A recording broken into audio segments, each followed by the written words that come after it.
Okay, so now for the long step or the back step pass.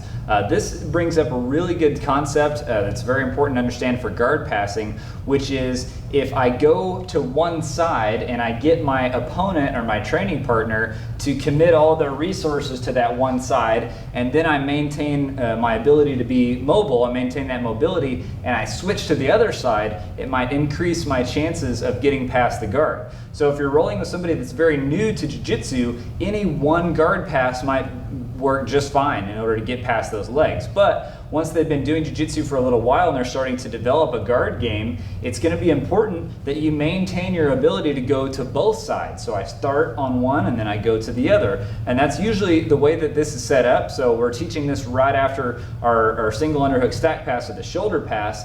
So generally from this particular guard pass, it's when they block you, okay? So if I'm passing Sonny's guard here, I've got my grip on the pants, and I'm doing everything just like I was doing for the shoulder pass. And as I come around, he basically just blocks my hip, okay? So I could actually try to do that pass, and then when he blocks me, I could go to the other side, or I could just fake him out a little bit. I can get these grips and I can act like I'm going there, and then I just go straight to it. So the way that I'm executing it is I'm bringing myself to like a squatting position, and I'm looking to staple the inside of his thigh down with my shin bone. So when I'm here, I'm going to come in for a squatting position, and then I staple. Now, as soon as that shin goes over the thigh, I can let go with my hand, and now I'm going to need to get this arm all the way to the other side of the body. So I'm going to reach, and then as my armpit kind of hits his chest, then I do my back step, which is when I'm here, like this. Now, the beauty of the back step is I'm able to get all the way past. I've got a post in the direction that he might want to push me to counter this, and I'm still pinning that leg down like this. So I don't want to kind of flop over yet. I want to keep pinning those legs down. Now, in order to orient his hips kind of away from me, I can drive into him, throw those hips away, get my arm out, and just kind of settle down for a normal side control position. So from another angle, let's go this way.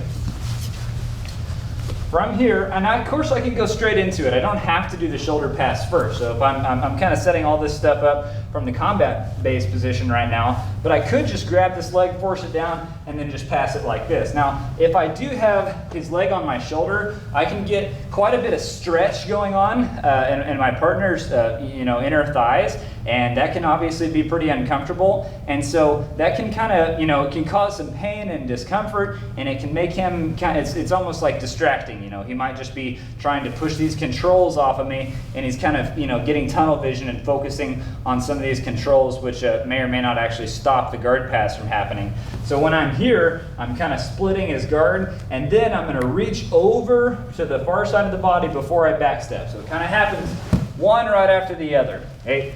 So that's a solo drill that I can do. I can just kind of, practice this just really on the floor. I can just kind of reach over for my elbow and then step over. And my goal is to allow for the bottom of my foot to hit the mat and for my knee to be pointing up at the ceiling. I don't want you coming down kind of on the side of your foot and hurting yourself. So I'm reaching across and I'm catching myself like that, driving in, and then switching. Okay? So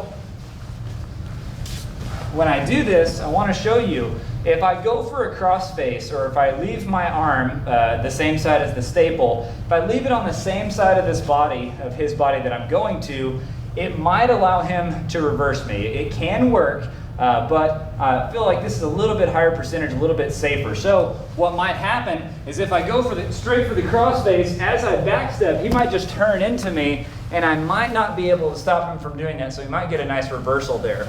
So if I reach over here, if he tries that same thing, I'm pinning him down, and then as soon as I'm able to plant my foot on the mat, I can engage here. Okay, so that's why we're kind of trying to put the armpit right on the center of the torso, like the moment before we actually execute that back step technique. So that's the back step guard pass.